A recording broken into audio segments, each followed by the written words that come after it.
Hi, I'm Jasmine, also known as Good Seed of the Day. I am a professional plant lady. Welcome to my home. Let's take a look at my plants.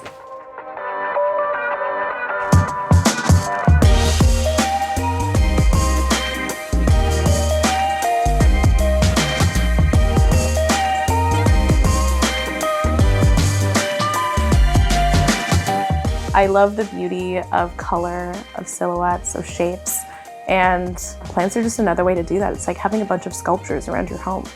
I have had visitors here who have described it as Lemony Snicket meets strawberry shortcake. This is my living room. I really wanted this space to feel cozy. So this is my Pothos Philodendron Waterfall shelf.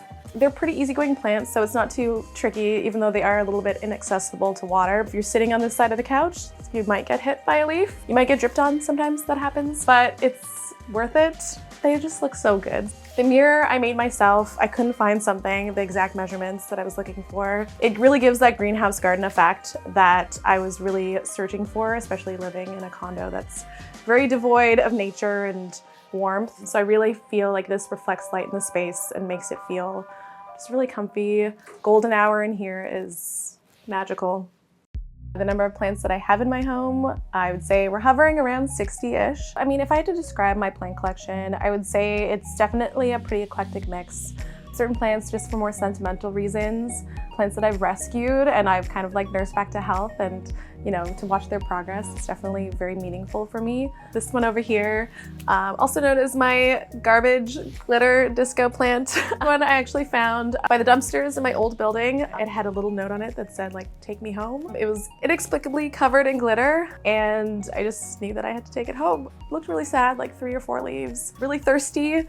I repotted it, gave it some fertilizer, had it right in front of my window. It clearly worked. It's doing really well. It's definitely like tripled in size and definitely my most sentimental plant because it was like the first plant that I rehabbed.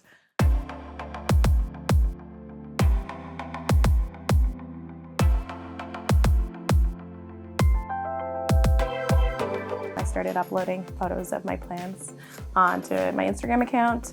Started kind of getting involved in the online plant community there, and it was kind of through that I made it a job and started working somewhere where I got the opportunity to do that on a larger scale. Over in the other corner, I have my Dracaena marginata.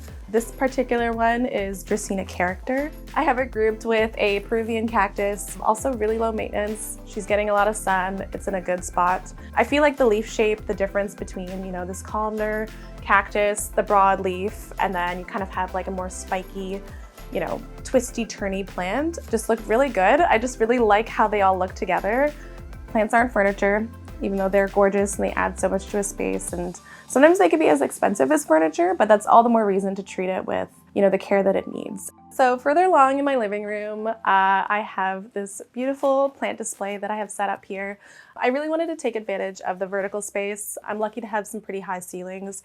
Having a background in like visual merchandising, I am endlessly rearranging things. My Monstera Peru. This is one of my favorites. It's absolutely gorgeous. It looks like a crocodile's skin.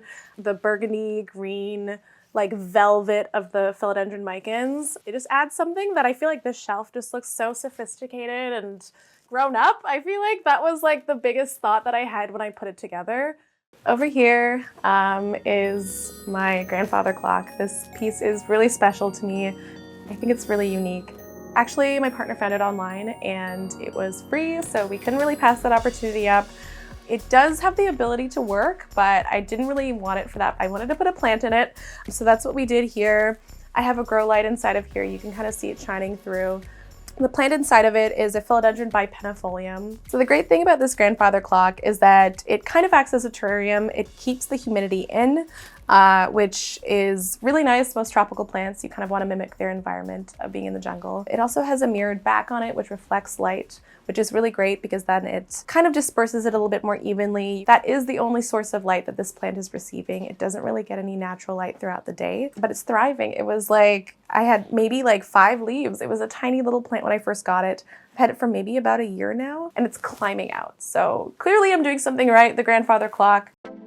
Okay, next we're gonna take a look in my bedroom where I have some more plants for you to see. Over here I would consider to be like my cactus corner. It started with, going to IKEA. I saw like these sad little cacti and I was like, okay, this is it. I'm gonna start off with a little cactus. We'll see where it goes from there. And I still have that cactus, so I feel like it's going pretty great. I mean, it's been, about 10 years now. Kind of like a cowboy theme. I don't know, that vase over there is kind of what ties it all together in my mind here. With cacti, they store a lot of water inside of them already. So during the summer, I tell folks usually to water about once a month. In the winter, I actually don't water my cacti at all. This was the IKEA cactus that started it all. I got her when she was just like a tiny little thing. I don't know, I feel like she's lived with me through all of my apartments, different relationships, friends, jobs, and yeah, we've just been living life together. So I'm really, really thankful that it's still in my life. And a really good tip, if you do get injured by a cactus, have duct tape handy. White school glue is also really effective. Pore strips, anything you can do to really get out those really tiny little cactus hairs that you might get in you. Wear gloves. I mean, prevention is key. So yeah.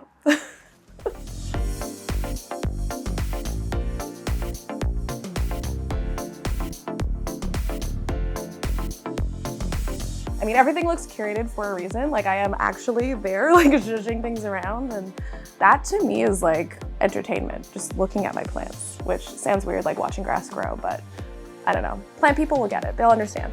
Yeah.